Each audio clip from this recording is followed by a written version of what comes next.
Sir, what do you want to say, sir? Okay. This is in reaction to the statement made by si Congressman Barzaga, no? Tungkol dun sa sinabi niya kanina. Of course, it is his right to say things like that. It is his own opinion.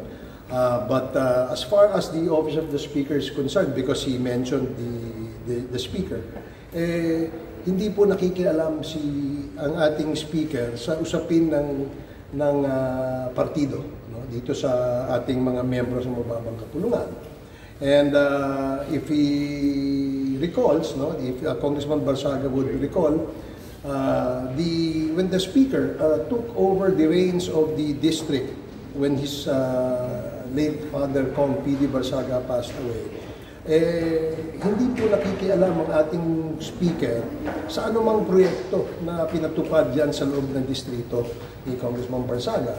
Ang kanyang binigyang diin o binigyang pansin ay yung mga programa at mga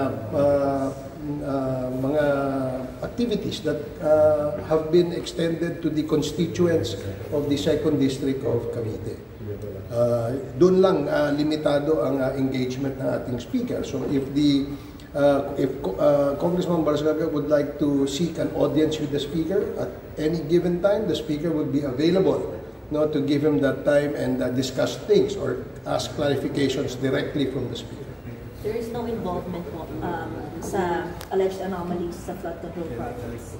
Well, I think he already recanted and I think issued another statement saying that he has no personal knowledge on that. At sinasabi naman niya, kanyang opinion niya. And of course, he's entitled to that opinion. So, paano sinasabi na una raw investigahan si Speaker? Yun nga ang kanyang unang sinabi, kaya ang sinabi ng Speaker, kung meron siyang mga tanong o meron siyang gustong i-clarify, pwede niyang gawin yan, no? Through, by seeking an audience with the Speaker at any time. The Speaker would be more than willing to accommodate him. Yung sinasabi niyang dapat imbestigahan, kung ang basihan ay yung hearsay, o kung ang basihan ay yung mga binigay na mga statement ng mga nag-witness dito sa investigasyon sa flood control, it's nothing but just hearsay. So I think Congressman Barzaga now realizes that there is no weight to those statements issued against personalities in the House of Representatives. Sir, may personal knowledge.